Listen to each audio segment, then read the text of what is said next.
En 2009, un simple fichier publié sur Internet a bouleversé à jamais notre rapport à l'argent. Il ne venait ni d'une banque, ni d'un gouvernement, mais d'un inconnu. Ce fichier contenait le code d'une monnaie révolutionnaire, le Bitcoin. Une monnaie libre, décentralisée, sans intermédiaire. Et derrière cette invention, qui vaut aujourd'hui des centaines de milliards de dollars, se cache un nom. Un nom sans visage, sans histoire, sans trace. Satoshi Nakamoto. Qui est-il? Où est-il? Et pourquoi a-t-il disparu sans laisser le moindre indice?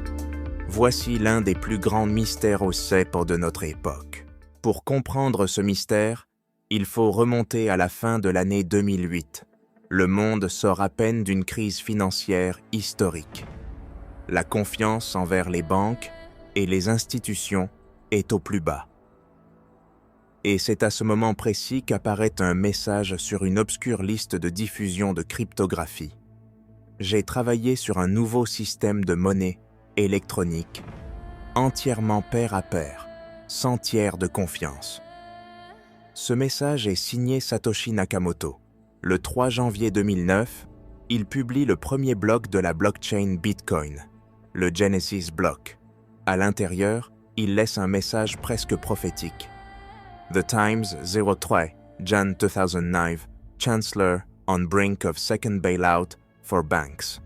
Un clin d'œil à l'effondrement du système bancaire et un manifeste pour une nouvelle ère financière. Rapidement, une petite communauté de passionnés rejoint le projet.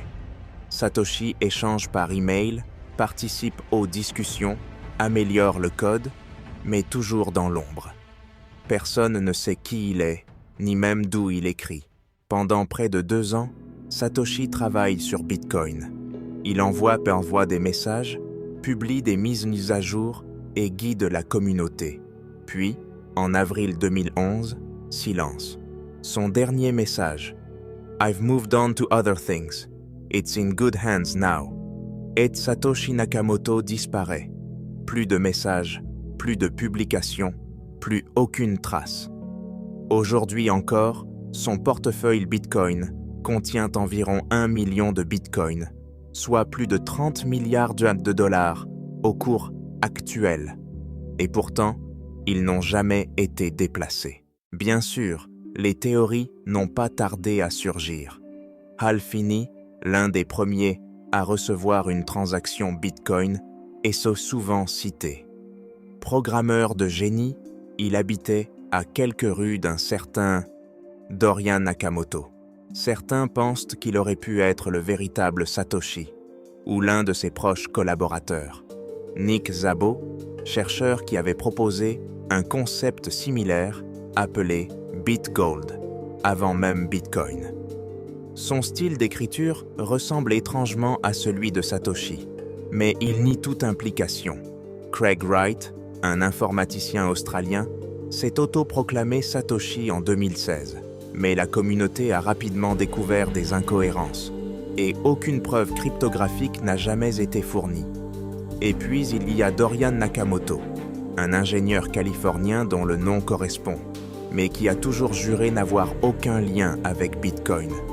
Des dizaines d'enquêtes, d'analyses linguistiques et d'investigations ont été menées. Toutes se heurtent à la même conclusion. Personne ne sait qui est Satoshi Nakamoto. Certains pensent que Satoshi n'est pas une seule personne, mais un groupe d'experts, cryptographes, mathématiciens, informaticiens, réunis sous un pseudonyme. D'autres avancent qu'il s'agirait d'un gouvernement ou même d'une agence de renseignement, ce qui expliquerait sa capacité à disparaître totalement. Il existe même des théories selon lesquelles Satoshi serait mort prématurément, ce qui expliquerait pourquoi ces bitcoins n'ont jamais bougé. Mais peut-être que Satoshi a voulu disparaître. Peut-être savait-il que pour que Bitcoin devienne vraiment une monnaie du peuple, son créateur devait rester un mystère, sans figure d'autorité, sans idole, sans maître. Aujourd'hui, Bitcoin continue d'évoluer, d'être utilisé, débattu, combattu. Mais son créateur reste une ombre. Et peut-être est-ce mieux ainsi, car certaines inventions dépassent leur inventeur, et certains mystères sont faits pour demeurer irrésolus. Si vous aimez explorer ces énigmes qui défient notre compréhension, d'autres histoires fascinantes vous attendent.